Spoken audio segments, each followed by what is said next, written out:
NDTV India पर सवाल India का देखना शुरू कर चुके हैं आप और मैं हूं आपके साथ चंदन भारद्वाज।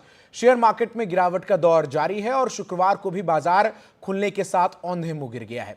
कुछ ही घंटों में निवेशकों के 5.8 लाख करोड़ रुपए डूब गए हैं। सेंसेक्स और निफ्टी दोनों प्रमुख सूचकांक लाल निशान में खुले।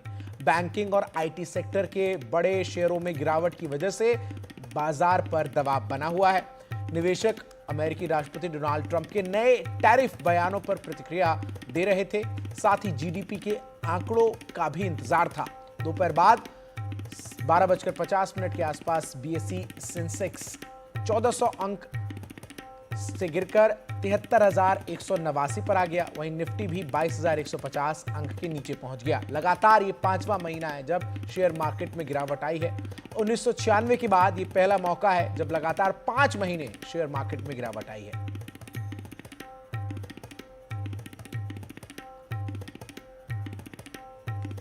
एक बार फिर से शेयर बाजार गिरता हुआ नजर आ रहा है।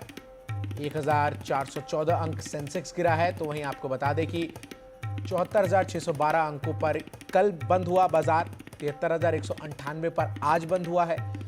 1,414 अंकों की गिरावट बाजार में आज जो है वो दर्ज की गई है। शेयर बाजार में लगातार गिरावट जो है वो जारी है। सेंसेक्स में गिरावट 5 दिनों में 2,180 अंक की रही है, तो वहीं एक महीने में 4,297 अंक बाजार नीचे गिरा है और 6 महीने की अगर बात करें तो 9,314 अंक बाजार जो है वो नीचे गिरता हुआ नजर आया है। वहीं निफ्टी में भी गिरावट लगातार देखने को मिल रही है। एक दिन में 422 अंक, 5 दिन में 496 अंक, एक महीने में 1,386 अंक, तो वहीं 6 महीने में 3,155 अंक निफ्टी गिरता हुआ नजर आया है। ऐसे में बड़ा सवाल यह है कि आखिर लगातार शेयर बाजार में गिरावट क्यों देखी जा रही है।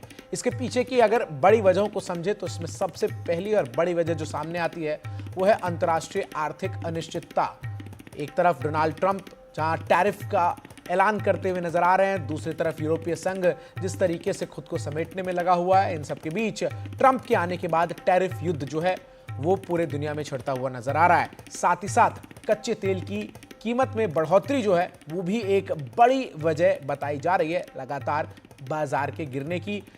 इस तमाम वजहों में एक बड़ी वजह आप जो और जोड़ सकते हैं वो है कच्चे तेल की कीमत में बढ़ोतरी। जिस तरीके से लगातार अंतर्राष्ट्रीय बाजार में दाम बढ़े हैं, और अगली बड़ी वजह जो सामने आती है वो है कमजोर पड़ता रुपया। इसके साथ ही साथ विदेशी वित्तीय संस्थानों द्वारा लगातार बिक्री भी शेयर बाजार में गिरावट की बड़ी वजहों में से एक है। तो वहीं कई स्टॉक की अधिक कीमतों का अनुमान भी बाजार के गिरने का बड़ा कारण बना हुआ है। इन सब के बीच हमारे साथ इस वक्त मेहमान जुड़ रहे हैं जिनसे हम चर्चा करेंगे, जानने की कोशिश करेंगे कि आखिर क्या कारण है कि बाजार लगातार इस तरीके से गिर रहा है और ऐसे में निवेशकों को क्या कुछ करना चाहिए, ये समझने की कोशिश करेंगे। अतहर जिया हमारे साथ आर्थिक एवं बाजार विश्लेषक जो हैं वो जुड़ चुके हैं।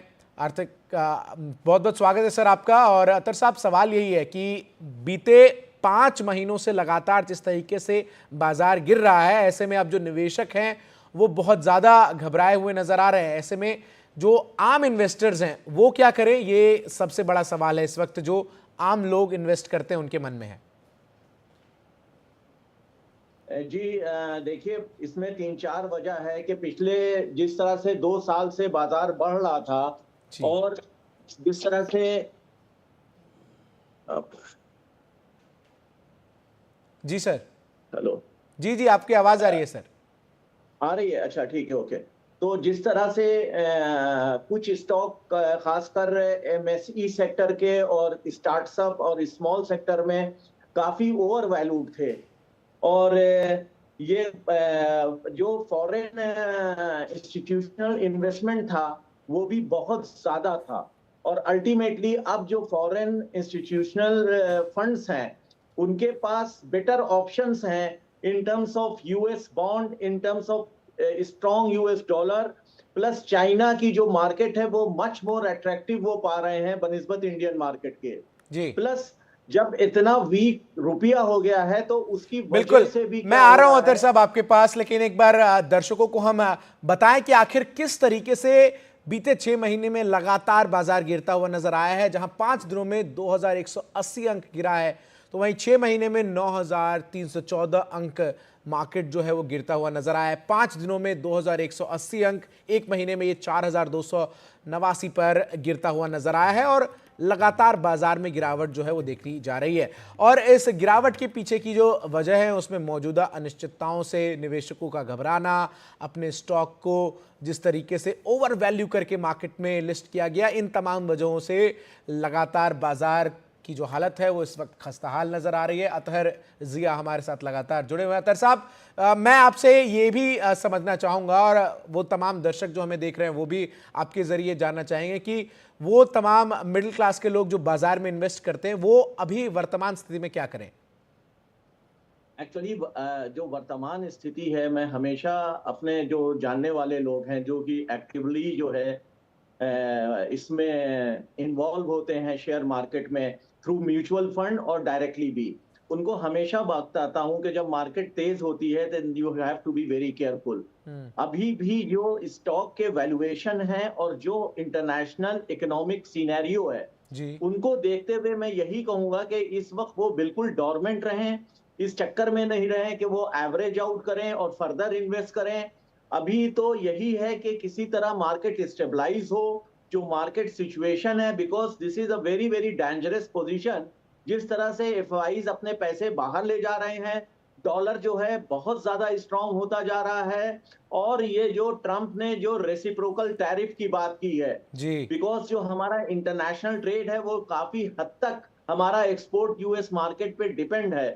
सो these are the international factor which is very very fluid. तो इन्वेस्टर्स को और स्मॉल इन्वेस्टर्स को और सर्विस क्लास को मेरा यही एडवाइस है कि फिलहाल ये सोच के इन्वेस्टमेंट मत करें that the market has come down, so हम लोग इसमें इन्वेस्ट करें। जी, हमारी बिल्कुल, मैं एडवाइस यही ये है कि पूछने भी अभी वाला था वेट कि करें। बहुत सारे विशेषज्ञ जो हैं वो कहते हैं कि जब बाजार गिरता हुआ रहे तब इन्वेस्ट करने का सही मौका है। आप इससे कितना इत्तेफाक रखते हैं? नहीं नहीं, मैं इससे इत्तेफाक नहीं करता हूं। मेरे हिसाब से अभी भी मार्केट इस लेवल पे नहीं आई है, खासकर 80% स्टॉक जो कंपनीज हैं, जो स्टॉक्स हैं। हाँ, 15-20% ऐसी कंपनीज हैं जो वेरी साउंड हैं, जिनका earning per share, book value, ये सब बहुत अच्छी है और वो अपने पिछले 2 साल के न्यूनतम वैल्यू पर हैं। अगर वो सॉलिड कंपनीज को हम देखें, जैसे उसमें एक केआरबीएल को हम कहेंगे जो कि बहुत सॉलिड फ्लूटिंग पे है और उनका अंडर वैल्यूड है share. So we have to particularly analyse each and every share and see which share is undervalued, it जी। Is less than book value, उसकी इंटरप्राइज वैल्यू क्या है और फ्यूचर में उसकी अर्निंग के प्रोस्पेक्ट्स क्या है। जी। अगर ये हम सारी चीज को बहुत ही बारीकी से एनालाइज करके इन्वेस्ट करेंगे देन इट्स फाइन। अदरवाइज सिर्फ मार्केट सेंटिमेंट्स के हिसाब से, सिर्फ इस हिसाब से कि मार्केट नीचे आ गई है अब हम फटाफट इसमें इन्वेस्ट करें further, it is an opportunity. I don't think it is an opportunity. एक और सवाल जो इस वक्त आम लोगों के मन में है, जो आमतौर पर middle class, upper middle class के लोग इन्वेस्ट किया करते थे, वो एसआईपीज को कंफर्टेबल एक ऑप्शन समझते थे जिसमें वो इन्वेस्टमेंट करते थे। लेकिन जिस तरीके से मार्केट की स्थिति है उसमें अब एसआईपी में भी जिस तरीके का डाउनफॉल देखने को मिल रहा है, तो म्यूचुअल फंड, शेयर या फिर एसआईपीज, आपके हिसाब से इस वर्तमान परिस्थिति में कौन सा विकल्प आप सबसे बेहतर सुझाते हैं? भाई आप ये देखिए कि ये तीनों चीज बेसिकली एक हैं, all of them are interdependent on each other, जी। There is nothing. अब आप डेट मार्केट में अगर जाते हैं तो I think this is the best time to go in a solid debt market instead of in any share. और मैंने आपको ये बताया कि अगर कोई अच्छा स्टॉक एनालिस्ट है और वो सारी कंपनियों को, जो मेजर कंपनीज हैं, अब जैसे टाटा मोटर्स का भी मैं एग्जांपल लेता हूं कि टाटा मोटर्स के शेयर काफी गिर गए हैं और अपने ईयर के लोवेस्ट वैल्यू पे हैं। Even then I want that they should wait because the earning and the overall earning per share। दूसरी चीज वो ये देखें कि कौन से कंपनियां जो हैं वो एक्चुअल डिविडेंड दे रही हैं या सिर्फ किताबों में डिविडेंड दे रही हैं। जी। अगर वो वाकई डिविडेंड दे रही हैं तो उनका साल में डिविडेंड कितना है, एटलीस्ट 4%, 5%। उनकी जो मार्केट वैल्यू है या शेयर वैल्यू है, अगर उस पर कुछ उनको रिटर्न आ रहा है और वो कंपनियां इस लायक हैं कि वो दे पाती हैं, तो उनको देखें। तो बहुत से फैक्टर्स को एनालाइज करना बहुत जरूरी है इस शेयर मार्केट की वोलेटिलिटी को से बचने के लिए। ठीक है, और बाजार के इन गिरते हुए कारणों को जब हम लिस्ट करते हैं तो उसमें जिस तरीके से जब से अमेरिका के राष्ट्रपति के तौर पर डोनाल्ड ट्रंप ने कार्यभार संभाला है और जिसका जिक्र आपने भी किया और हमने भी दर्शकों को बताया, रेसिप्रोकल टैरिफ्स की जब वो बात करते हैं, हालांकि भारत के संदर्भ में अभी तक कुछ ऐसा ऐलान नहीं किया गया है, लेकिन क्या आशंका मात्र एक बड़ी वजह है कि बाजार इतनी तेजी से गिरता हुआ नजर आ रहा है? नहीं, यही एक फैक्टर नहीं है, देयर आर मेनी फैक्टर्स। जी। मैंने आपको बताया कि देखिए, पहली बात तो हमारे शेयर्स बहुत ज्यादा ओवर वैल्यूड थे। करेक्ट। आप उनकी जो है बुक वैल्यू देखें, उससे 10 टाइम्स 100 टाइम्स ऊपर शेयर की वैल्यू थी। ठीक। तो अल्टीमेटली तो एक सडन फॉल आना ही आना था। आप ये तो वैल्यू थी, अब उसमें कई चीज और जुड़ गई, तो जिससे कि ये बिल्कुल सडन डाउनफॉल शुरू हो गया। अब उसमें डॉलर देख लीजिए कितना स्ट्रांग हो गया। आप उसमें ये देख लीजिए कि हमारी तेल के प्राइसेस भी बढ़ रहे हैं।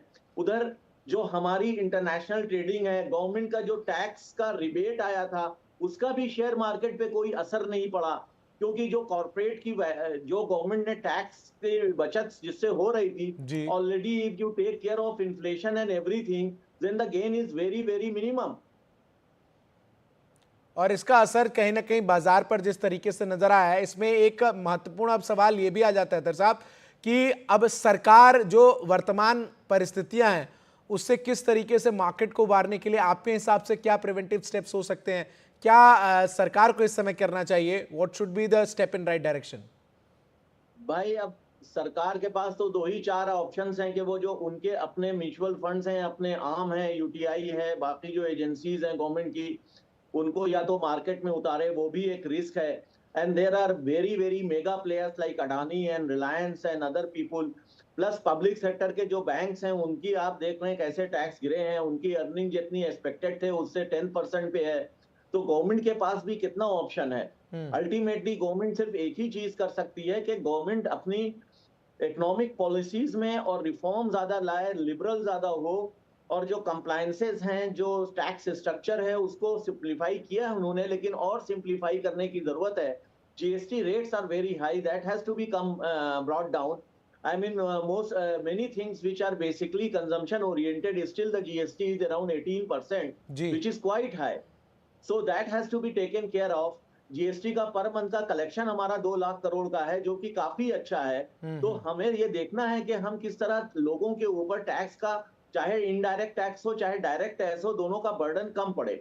ठीक है, बहुत बहुत शुक्रिया अतर साहब आपका हमारे साथ जुड़ने के Thank लिए। you so much. तमाम जानकारी और मार्केट की जो वर्तमान स्थितियां हैं उन सब के बीच अपनी राय जो है वो दर्शकों तक रखने के लिए आगे बढ़ते हुए बात करते हैं प्रयागराज से आई एक खबर की, जहां प्रयागराज पुलिस की साइबर टीम का बड़ा एक्शन नजर आया है और महाकुंभ में स्नान करती महिलाओं के स्नान और कपड़े बदलने की वीडियो बनाकर यूट्यूब पर वायरल करने वाले आरोपी को गिरफ्तार कर लिया गया है। प्रयागराज पुलिस की साइबर टीम ने महाकुंभ में स्नान करने वाली महिलाओं का वीडियो बनाकर यूट्यूब पे डालने वाले युवक को गिरफ्तार किया है। पकड़ा गया आरोपी अमित कुमार झा पश्चिम बंगाल का रहने वाला है। पूछताछ में इसने बताया कि अपने सोशल मीडिया अकाउंट में फॉलोअर्स बढ़ाने के लिए वो इस तरह के वीडियो पोस्ट करता था।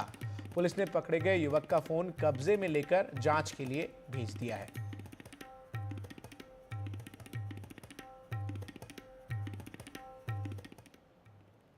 धर्म के बाद अब बात करते हैं व्यापार की। महाकुंभ में हजारों छोटी बड़ी दुकानों से एक तरफ आम श्रद्धालुओं को आसानी हुई, तो वहीं व्यापारियों को भी मेले ने कमाई का मौका दे दिया। खुद मुख्यमंत्री योगी आदित्यनाथ ने अनुमान लगाया था कि महाकुंभ से उत्तर प्रदेश की अर्थव्यवस्था में 3 लाख करोड़ का मुनाफा हो सकता है। व्यापारी मेले को लेकर क्या सोचते हैं, समझते हैं, हमारे सहयोगी रणवीर की एक ग्राउंड रिपोर्ट देखिए।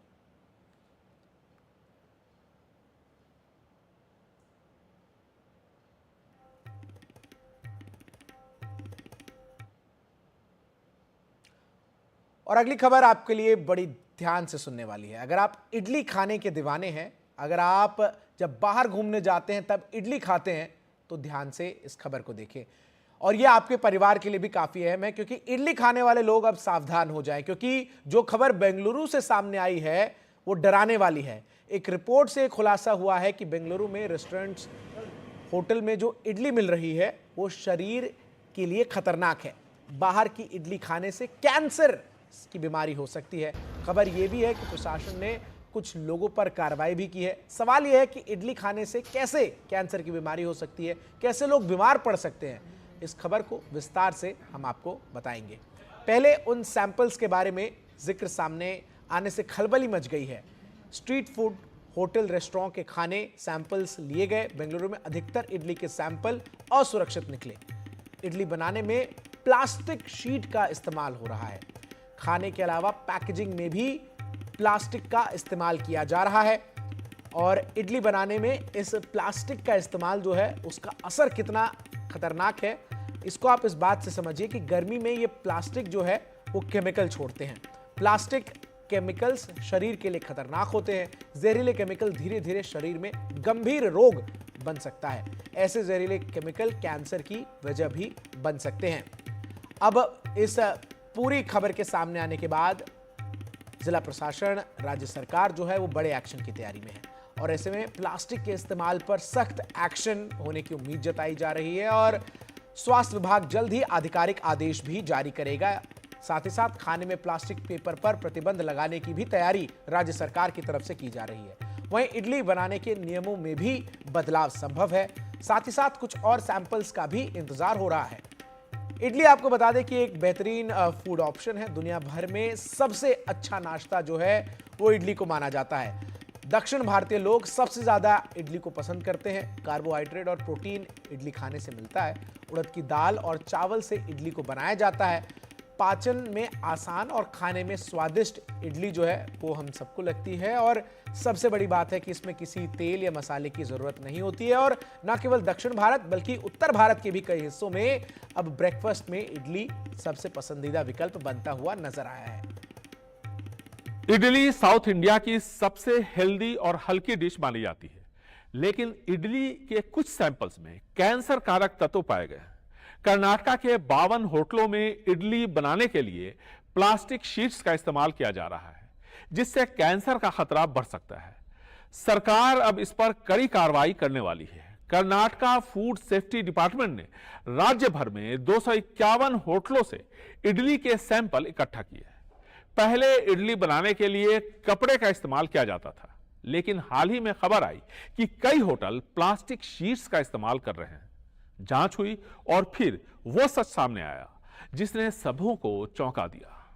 कर्नाटक के स्वास्थ्य मंत्री दिनेश गुंडू राव ने बताया कि जांच में पाया गया कि 52 होटल प्लास्टिक का उपयोग कर रहे थे। यह बिल्कुल नहीं होना चाहिए, क्योंकि प्लास्टिक में कैंसर पैदा करने वाले तत्व कार्सियोजेनिक होते हैं, जो इडली के जरिए आपके शरीर में जा सकते हैं। जब प्लास्टिक को गर्म भाप पर रखा जाता है तो उसमें से जहरीले केमिकल्स निकलते हैं। कुछ प्लास्टिक्स में डाइऑक्सिन्स और माइक्रोप्लास्टिक्स होते हैं जो शरीर में जमा हो सकते हैं और कैंसर का खतरा इससे बढ़ जाता है। लंबे समय तक प्लास्टिक के संपर्क में आने वाले भोजन से लीवर, किडनी और हार्मोनल इंबैलेंस जैसी समस्याएं हो सकती हैं, यह विशेषज्ञों का मानना है। यह बेहद खतरनाक है। सरकार अब इस गड़बड़ी को रोकने के लिए सख्त कदम उठा रही है। उन सभी 52 होटलों को चेतावनी दी गई है जहां इडली बनाने की प्रक्रिया में प्लास्टिक शीट का इस्तेमाल इडली को ढकने के लिए किया जाता है। आने वाले दिनों में और कड़े नियम लागू किए जाएंगे। अगर किसी होटल में यह हरकत दोबारा पकड़ी गई तो उसका लाइसेंस रद्द कर दिया जाएगा। स्वास्थ्य मंत्री का कहना है कि हम इस बारे में कड़ा संदेश देना चाहते हैं। प्लास्टिक का उपयोग पूरी तरह से प्रतिबंधित किया जाएगा। अगर कोई होटल यह कर रहा है तो हमें तुरंत सूचना दें। इससे पहले स्वास्थ्य विभाग की जांच में हवा मिठाई, कबाब और केक में इस्तेमाल होने वाले रंग में भी कैंसर कारक तत्व पाए गए थे। इन पर स्वास्थ्य विभाग ने रोक लगा दी थी। कपड़े की जगह इडली बनाने की प्रक्रिया में प्लास्टिक का इस्तेमाल इसलिए किया जाता है क्योंकि प्लास्टिक के शीट की साफ सफाई आसान होती है और यह सस्ते होते हैं। इसीलिए कपड़े की जगह कई होटल प्लास्टिक शीट्स का इस्तेमाल कर रहे थे और इसमें भाप काफी देर तक बनाने की प्रक्रिया में जमा रहता है और ऐसे में इडली जल्दी गल जाती है। यानी ये किफायती है होटलों के लिए और इसीलिए कई होटल कपड़े की जगह प्लास्टिक शीट का इस्तेमाल कर रहे हैं, जो कि स्वास्थ्य के लिए हानिकारक है और इससे कैंसर का खतरा बढ़ जाता है। बेंगलुरु से कैमरामैन कुमार के साथ निहाल खिदवई, एनडीटीवी इंडिया।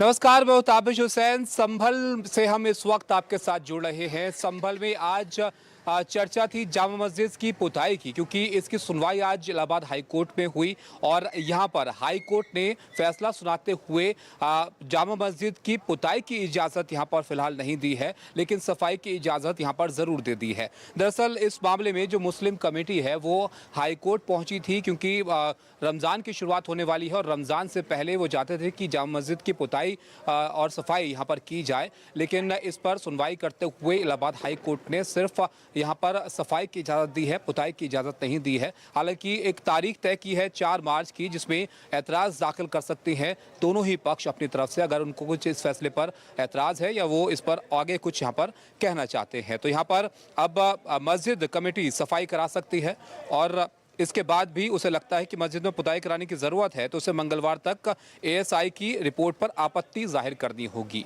इस पूरे मामले पर संभल के एसपी का क्या कहना है वो भी आप देखिए। जनपद संभल में शांति व्यवस्था है वो कायम है, बाजार आराम से खुले हैं, सभी लोग अपना फेस्टिविटीज़ के माहौल में हैं और सभी लोग एंजॉय कर रहे हैं। 7 कंपनी पीएसी है वो सुरक्षा व्यवस्था के लिए डिप्लॉय की गई है। उसके साथ साथ चौकी सत्यव्रत का है वो दूसरे फ्लोर का निर्माण कार्य वो जारी है। जल्दी इस चौकी का होली के बाद में इसका उद्घाटन है वो किया जाएगा और जुम्मे की नमाज को लेकर सभी लोग अलर्ट हैं, लेकिन किसी प्रकार की ऐसी कोई बात सामने नहीं आई है और जो माननीय न्यायालय के द्वारा जो निर्देश दिए जाएंगे, आदेश दिए गए हैं, उन सब का 100% है वो ग्राउंड पे अनुपालना करवाना पुलिस का कर्तव्य है और उस काम को पुलिस द्वारा बिल्कुल मन और लगन से किया जाएगा। तो संभल के एसपी को आपने सुना जो बता रहे थे कि सुरक्षा व्यवस्था चाक चौबंद आज रखी गई थी, क्योंकि जुमे की नमाज होनी थी और जो संभल की चौकी है जामा मस्जिद के पास, इसका काम भी यहाँ पर तेजी से चल रहा है, इसके बारे में वो बता रहे थे। तो आज रमज़ान से पहले का आखिरी जुमा था, तो जुमे की नमाज पुलिस बंदोबस्त के बीच आज पढ़ी गई और जो लोग नमाजी जुमे की नमाज अदा करने के लिए जामा मस्जिद आए उनसे हमने बात की थी, उनका क्या कहना था वो भी आपको दिखाते हैं। की शाही जामा मस्जिद में आज रमज़ान से पहले के आखिरी जुमे की नमाज अदा की गई। आमतौर पर रमज़ान से पहले जो मस्जिदें होती हैं उनकी पुताई की जाती है, उनको सजाया जाता है और इसी तरह का मामला संभल की शाही जामा मस्जिद को लेकर भी था। हाई कोर्ट तक बात यहाँ पर पहुँची, जहाँ पर जॉइंट इंस्पेक्शन रिपोर्ट एएसआई की तरफ से आज दाखिल की गई थी, लेकिन वहाँ से रंगाई या पुताई की इजाज़त जो हाई कोर्ट से नहीं मिली, वहाँ से सफाई की इजाज़त जो है फ़िलहाल मिली है। तो ये आखिरी जुमा था रमज़ान से पहले का, जिसकी नमाज यहाँ पर अता की गई है। कुछ लोग नमाज पढ़ के यहाँ से बाहर आ रहे हैं, उनसे ज़रा बात करेंगे। तो ये आप देखिए नमाज पढ़ के लोग बाहर निकल रहे हैं अभी। भाई साहब, नमाज अता कर ली आपने जुमे की? हाँ, बहुत बढ़िया। क्या दुआ की गई इस बार? वो दुआ ही करिए बस, और क्या दुआ है।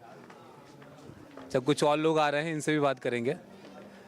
आज आखिरी जुमा था रमज़ान से पहले का, तो इस बार जुमे में क्या दुआ जो है जामा मस्जिद में हुई? संभल दुआ शांति की मांगी है, खैर और आफियत की दुआ मांगी है, शांति बनी रहे। नमाज तो शांति का पैगाम, 14 साल से शांति का पैगाम दिया है और देती रहे।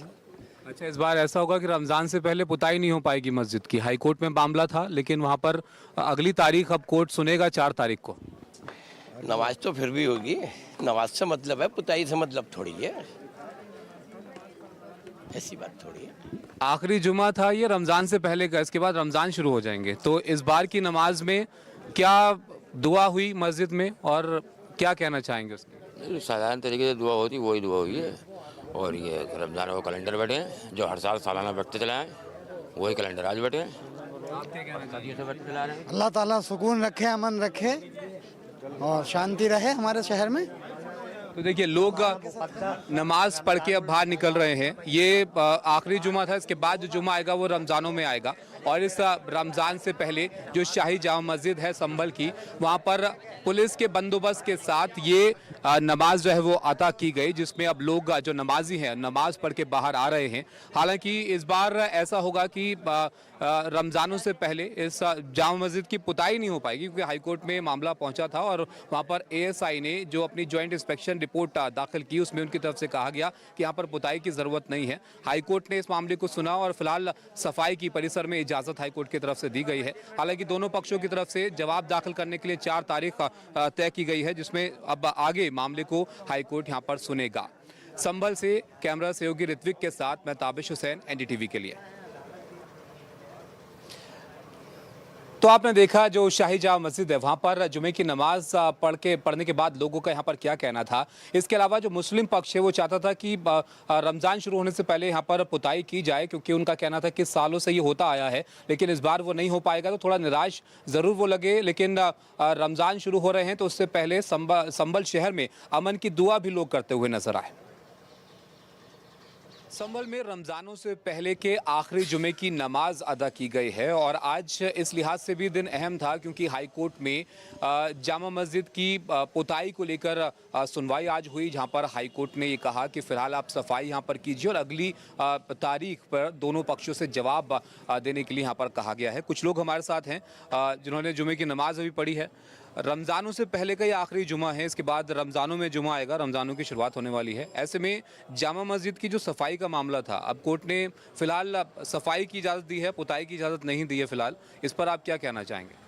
सर सफाई तो मतलब हर साल रंगाई पुताई तो रमज़ानों में होती है, कोई नई बात नहीं है। ये तो अब ये कोर्ट में है मामला, तो मतलब कोर्ट तय करे। मतलब वैसे साल के साल पुताई होती है जामा मस्जिद की रमज़ानों में। अच्छा, क्योंकि रमज़ानों से पहले तो मस्जिदों को वैसे भी सजाया जाता है, जामा मस्जिद के लिए भी कहा जा रहा है कि वहाँ पर होती थी, लेकिन इस बार क्योंकि हालात कुछ अलग तरह के हैं, तो इस पर आप क्या कहना चाहेंगे? ऐसा ही मतलब इजाज़त देगी और सुप्रीम कोर्ट में भी गए हैं, वहाँ से भी इजाज़त मिलनी है, पता मिल गई है पुताई। अब आप कह रहे हो कि 4 तारीख पड़ी हुई, तो इस बारे में तो मुझे पता नहीं, ये तो कमेटी जामा मस्जिद की जान सकती है। आप क्या कहना चाहेंगे? जिस तरह से हर मज़हब को यहाँ पर यानी छूट दी जा रही है, कोई भी तबका हो, उस लिहाज से मस्जिदों हो या मंदिर हैं या कुछ भी हो, सब अपने अपने पूजा स्थल हैं या धार्मिक स्थान हैं।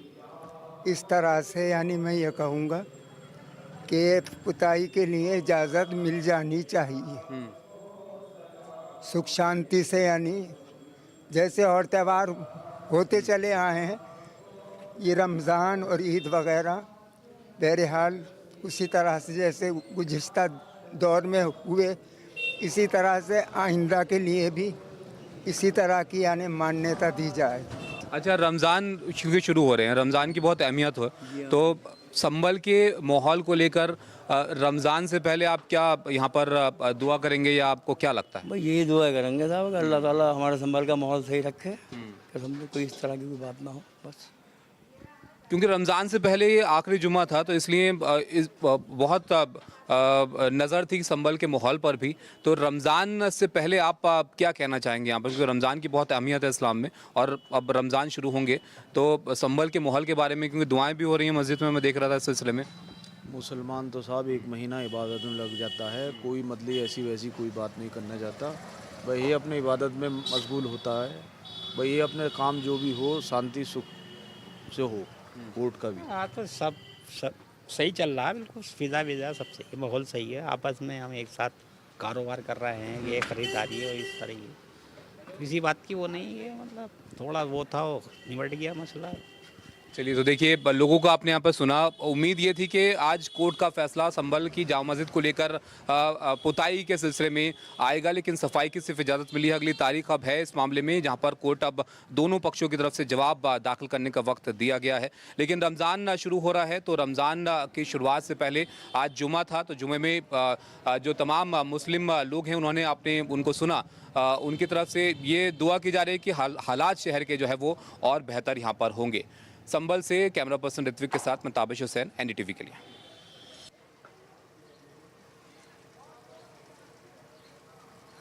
तो आपने देखा यहाँ पर क्योंकि आज दिन भर इस मामले की चर्चा संभल में रही, अब अगली तारीख में तय होगा कि यहाँ पर क्या पुताई होती है जामा मस्जिद में या नहीं होती है। हालांकि जो व्यापारी लोग हैं, जो हिंदू लोग हैं, वो ये मानते हैं कि सबको कोर्ट के फैसले का पालन यहाँ पर करना चाहिए और उनको लग रहा है कि बेहतर हालात धीरे धीरे शहर के हो रहे हैं। जैसे हालात नवंबर महीने में हो गए थे, उससे सुधार यहाँ पर हो रहा है और उम्मीद है जल्दी हालात और बेहतर शहर के यहाँ पर हो जाएंगे। संभल से मेरे साथ फिलहाल यहाँ पर इतना ही। अब सीधा आपको लिए चलते हैं हमारे सहयोगी चंदन के पास। एक खबर इस वक्त एक आ रही है, वो बता दूं आपको, जहां पाकिस्तान में मस्जिद के बाहर बम धमाका हुआ और धमाके में 5 लोगों के मारे जाने की खबर सामने आ रही है। बम धमाके में कई लोग घायल हुए हैं। पाकिस्तान के खैबर पख्तूनख्वा में ये धमाका हुआ है। एक संदिग्ध ने आत्मघाती विस्फोट किया। नमाज खत्म होते ही संदिग्ध ने खुद को उड़ा दिया और उसके बाद जोरदार धमाका हुआ और इस धमाके में 5 लोगों की मौत की अब तक पुष्टि हुई है। कई लोग घायल हुए हैं। घायलों को पास के अस्पताल में इलाज के लिए भर्ती करा दिया गया है। पाकिस्तान के खैबर पख्तूनख्वा में यह धमाका हुआ है। हालांकि किस संगठन ने धमाका किया है इसके बारे में अब तक जानकारी सामने नहीं आ पाई है, लेकिन जो प्रारंभिक जानकारी सामने आ पाई है उसके मुताबिक एक संदिग्ध ने आत्मघाती विस्फोट किया। जैसे ही नमाज खत्म हुई उसने खुद को आत्मघाती बम से उड़ा दिया और इससे जोरदार धमाका हुआ और आसपास मौजूद कई लोग इस धमाके का शिकार हो गए। 5 लोगों के मारे जाने की पुष्टि अब तक हो चुकी है। कई लोग घायल हैं जिनका अस्पताल में इस वक्त इलाज जारी है। तो बड़ी खबर आ रही है पाकिस्तान के खैबर पख्तूनख्वा से। आपको बता दें, लगातार बीते कुछ महीनों से पाकिस्तान के अलग अलग प्रांत में जिस तरीके से आत्मघाती बम हमलों की संख्या बढ़ी है, उसी में एक और ये हमला जुड़ गया है। जहां आपको बता दें कि खैबर पख्तूनख्वा में बम धमाके में, मस्जिद के बाहर हुए बम धमाके में 5 लोगों के मारे जाने की खबर सामने आई है। कई लोग घायल हो गए हैं और घायलों को अस्पताल में इलाज के लिए भर्ती कराया गया है। उमाशंकर हमारे सहयोगी अधिक अपडेट्स के साथ इस वक्त हमारे साथ जुड़ गए। उमाशंकर, क्या कुछ अपडेट है? किस संगठन ने इस आत्मघाती विस्फोट को अंजाम दिया है, कुछ जानकारी? जी देखिए, नौशेरा शहर है जहां पर इस धमाके को जुमे की नमाज के दौरान वहां पे इसको धमाके को अंजाम दिया गया और इसमें अभी तक जो जानकारी मिल रही है उसमें 5 लोगों की मौत हुई है और मरने वालों में जो मौलाना जुल्फिकार हमीद जो हैं वो शामिल हैं, ये कहा जा रहा है। और जाहिर सी बात है कि बड़ा धमाका था ये। जो दारुल हक्कानिया जो सेमिनरी है उसमें ये धमाका हुआ है और धमाके के बाद अफरा तफरी का माहौल हो गया।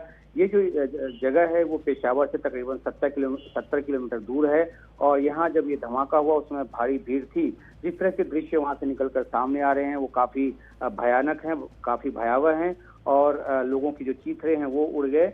जो पाकिस्तान की जो केपी गवर्नमेंट है उन्होंने इमरजेंसी घोषित किया है अस्पतालों में और पूरे पेशावर में जो है वो अस्पतालों में जो मरीज हैं, जो जख्मी हैं, उनको लाया जा रहा है। जहां तक किसी संगठन की जिम्मेदारी लेने की बात है तो अभी तक किसी संगठन ने जिम्मेदारी नहीं ली है, लेकिन जिस तरह से आतंकी संगठन पाकिस्तान में इस तरह के हमलों को अंजाम देते हैं उन पे पूरा शक है और इस बात को लेकर अभी जांच की जा रही है।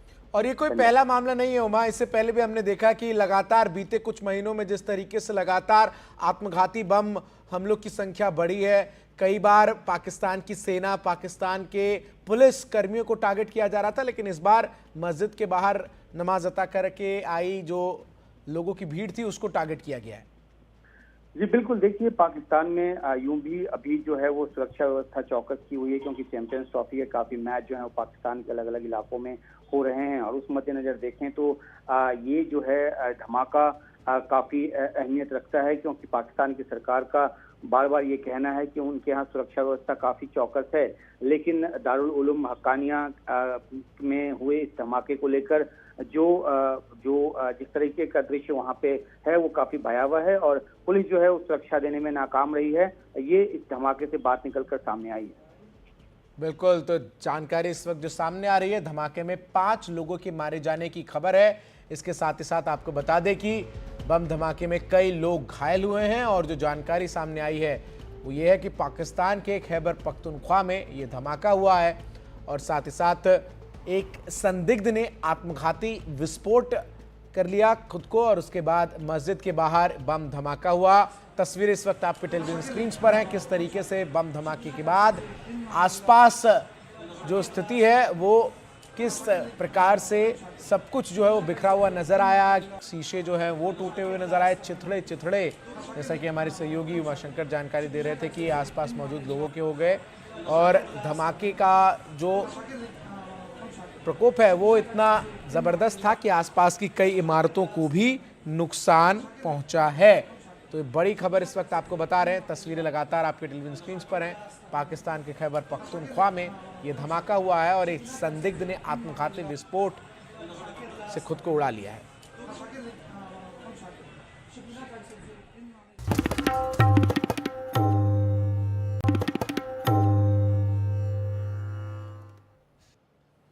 ऑस्ट्रेलिया के राष्ट्रीय फिल्म महोत्सव निफा में फरहान अख्तर और जोया अख्तर की बनाई गई film super boys of Malegaon की स्क्रीनिंग हुई। दर्शक खासे उत्साहित नजर आए।